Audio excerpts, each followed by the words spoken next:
Assalamualaikum warahmatullahi wabarakatuh, Pak. Mohon maaf sekali, Pak, mengganggu aktivitas Bapak hari ini. Saya ingin mewawancara Bapak sedikit mengenai tugas saya selaku CGP akan mewawancara Bapak tentang kasus-kasus atau tentang dilema etika yang ada di sekolah. Enggak apa-apa, senang-senang hati Pak, yang penting Bapak dapat melaksanakan kegiatan Bapak dengan lancar. Kami sebagai kepala sekolah dan sangat mendukung sekali Pak Uji. Oke, terus apa yang kira-kira bisa Bapak? Iya, Pak. Begini, Pak, selama ini Pak, bagaimana Bapak dapat mengidentifikasi kasus-kasus yang merupakan dilema etika atau bujukan moral, Pak? Dilema etika artinya itu ada dua pilihan sulit ya Pak Uji ya. Dua-duanya sama-sama benar. Keputusan itu mendatang dari fit and proper ya. Artinya tes yang benar karena sudah berjanji ya atau menanggupinya. Kemudian bujukan moral artinya ada dua pilihan tapi benar atau salah. Ketika merasa dilema etika itu lebih sulit, pasti kita akan menimbang berapa hal apa akhirnya menjadi suatu keputusan. Sebagai pertimbangan ada individu, PS masa atau masyarakat, rasa keadilan atau rasa kasihan. Kebenarannya kesetiaan jangka pendek dan jangka panjang begitu ya. Jadi mau nggak mau harus kita laksanakan apapun konsekuensinya Pak. Oh, berarti begitu ya, Pak ya. Tentang dilema etika itu berarti bukan perihal benar salah, kita kadang benar salah, benar benar. Ya, tidak Pak. Ya, jadi kita harus melihat aspek-aspek yang harus diimbangkan.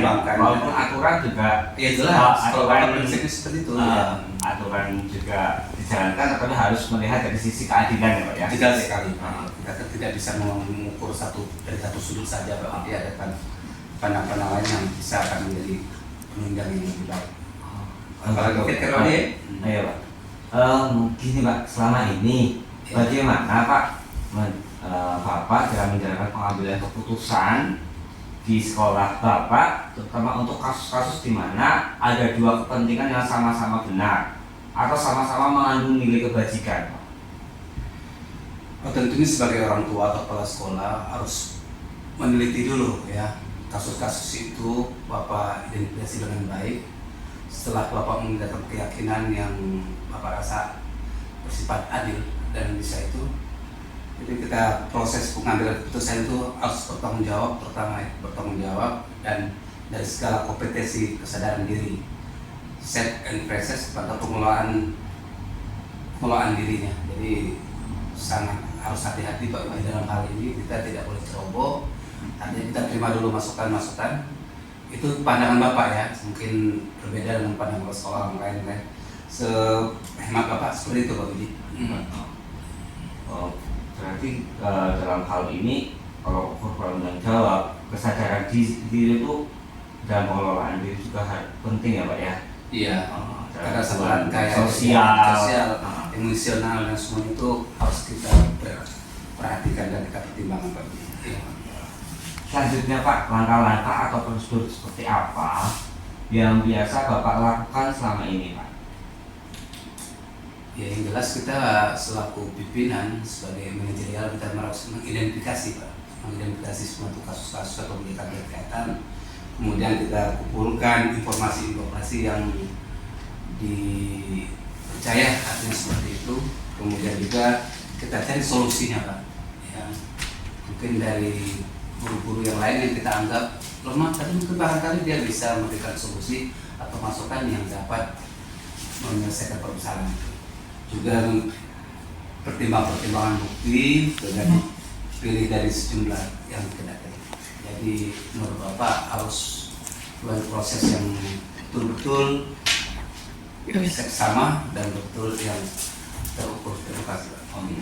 Berarti dalam hal ini langkah-langkah dalam Bapak mengambil keputusan ada beberapa aspek yang harus dilalui Pak ya. Iya. Beberapa pengumpulan bukti, sumber lain yang terjadi mengambil dari keputusan Bapak yang jelas seperti itu supaya Bapak tidak salah langkah dan ambil keputusan. Selanjutnya nih Pak, hal-hal apa saja ini Pak yang selama ini Bapak anggap efektif dalam mengambil keputusan pada kasus-kasus dilema etika? Kalau bicara mengenai etika kita sebenarnya sangat luas Pak. Jadi seluruh hemat Bapak kita kumpulkan saja informasi-informasi yang dapat kita pahami sehingga permasalahan itu dapat kita atasi. Kemudian batasi opsi yang kemungkinan yang akan kita ambil. Jadi jangan kita terlalu mengembangkan opini-opini yang membuat kita akan terjerat dalam lingkungan kita sendiri. Ya, bisa juga ingat lagi targetnya apa, target apa yang akan kita laksanakan, sehingga selama Bapak memimpin seperti hal-hal seperti itu Bapak terapkan. Dan mudah-mudahan itu akan sangat bermanfaat sehingga tidak ada kecerobohan-kecerobohan yang Bapak lakukan dalam hal itu. Ya. Yang penting target ya Pak, target terus mungkin emosi mungkin Pak ya, emosi juga. Kita harus jaga seperti itu. Kita kan skala prioritas, jadi kita harus selalu sesuatu itu harus ada target, ada tujuan akhir yang akan kita capai. Ya. Begitu juga siapapun pasti punya tujuan dan target masing-masing. Ada lagi nggak? Ada lagi masih Ini masalah akses ya. Yang perlu saya tanyakan itu analisis Pak. Iya.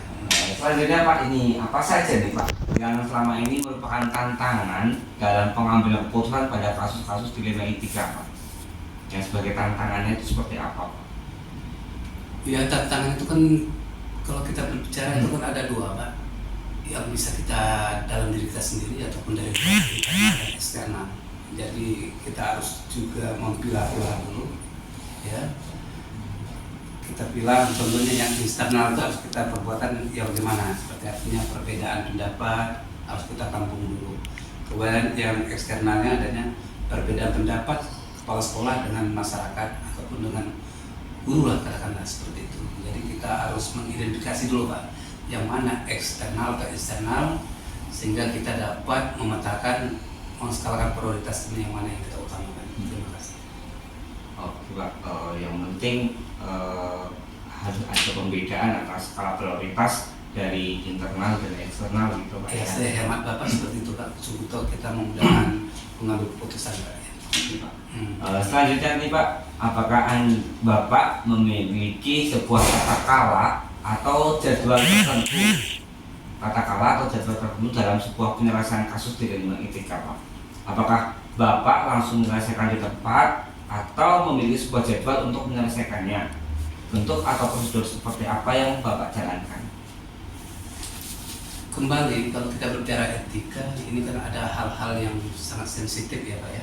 Artinya secara signifikan Bapak tidak menjadalkan, artinya Bapak harus menjaga etika. Apabila Bapak melakukan itu ya Bapak kira-kira sebelum Bapak melakukan itu Bapak panggil dulu yang bersangkutan, kemudian kita lakukan kesepakatan kira-kira kapan waktu yang tepat. Artinya tidak spontanitas, karena takut ya kita akan membuat orang-orang yang bersangkutan itu merasa tidak enak, tidak nyaman. Yang itu yang kalau Bapak tidak enak. Yang penting ketika permasalahannya langsung di tempat langsung bisa selesaikan ya Pak ya. Ya. Kalau enggak ya mengikuti alurnya saja ya Pak ya. Iya, kalau memang bisa selesai kita harapkan selesai. Iya. Tapi kalau memang enggak selesai ya nanti kita cari solusinya bagaimana. Artinya jangan dibiarkan sampai berlarut Pak ya, sehingga membuat keadaan tidak kondusif seperti itu. Ya. Gini Pak, selanjutnya adakah seorang atau faktor-faktor apa yang selama ini mempermudah atau membantu Bapak dalam mengambil keputusan dalam kasus-kasus dilema etika Pak? Iya, sebetulnya sebagai seorang pimpinan kita punya teman-teman ya. Artinya partner kerja kita seperti guru, katakanlah guru itu kan kita ambil informasi-informasi penting ya sejelek-jeleknya orang itu kan punya sisi baik Pak. Artinya jangan kita cek tulis saja langsung bahwa mereka itu ini jelek. Kita ambil informasi-informasi yang penting sehingga nanti itu sebagai bahan acuan Bapak untuk mengambil suatu keputusan. Biasanya seperti itu. Jadi Bapak biasanya tidak langsung ya gitu. Kemudian memberi contoh bagaimana caranya kalau masalah itu sudah terjadi bagaimana solusinya seperti ini Pak. intinya Bapak sebagai orang tua lah kita di sini. Sebagai manajerial juga Bapak sebagai orang tua harus memberikan contoh yang baik kepada masyarakat itu, terutama dalam lingkungan kecil guru sekolah yang Bapak pimpin. Ya. Berarti pada intinya memandang sisi positif dulu ya Pak ya. Ya, Bapak selalu setiap individu ya, ada sisi positif. ya, energi positif itu Bapak utamakan dulu Bapak tadi supaya ke depan itu kalau sesuatu itu sudah positif artinya kita akan bisa lebih enak bergerak. Bapak kalau kita berbicara negatif yang kita udah dibebani dulu Pak. Jadi kalau kita berbicara positif kita lebih enak. Sekarang itu Bapak juga setuju ya? Iya Pak, setuju. Ya. Oh, gitu. Ini yang terakhir Pak. Oh, Terakhir, siap aja. Yang Nggak terakhir, apa-apa. mohon maaf sudah tidak mengganggu. Enggak, Yang terakhir dari semua hal yang telah disampaikan, pembelajaran apa yang dapat Bapak petik dari pengalaman Bapak mengambil keputusan ilmu etika Pak? Kembali seperti awal pembicaraan kita tadi, saya menyadari ya, pengambilan keputusan itu merupakan hasil informasi ya, kolaborasi. Jadi masukan-masukan dari kawan, kolaborasi semua itu sangat Bapak tekankan. Pak Biji tahu sendiri, Bapak kan baru ini. Sangat ingin belajar. Jadi kolaborasi antara guru senior, guru junior ataupun tenaga-tenaga itu sangat Bapak perlukan sekali. Hingga juga memahami dan mengambil keputusan yang berpihak kepada tentunya ya, dan menghargai beberapa keputusan-keputusan yang telah diambil ataupun yang telah dikemukakan. Saya dapat melihat agar dapat kita melihat potensi guru dan murid. Coba saya sudah dapat gambaran dari hal-hal yang sudah dibicarakan tadi Pak. Ya. Semoga juga menjadi pembelajaran saya ke depannya. Sama-sama Pak Wiji. Bapak selaku di sini sebagai mentor saya. Ya. Terima kasih sekali Pak sudah meluangkan waktu membuat saya di sini. Senang hati dengan senang hati Pak Wiji. Berbagi dengan saya Pak. Ya. Terima kasih sudah mohon maaf sekali sudah mengganggu aktivitas. Oh, sama sekali tidak. Ya, untuk Pak Wiji ya sebagai seorang guru penggerak ya Bapak siap all off. Oke. Waalaikumsalam.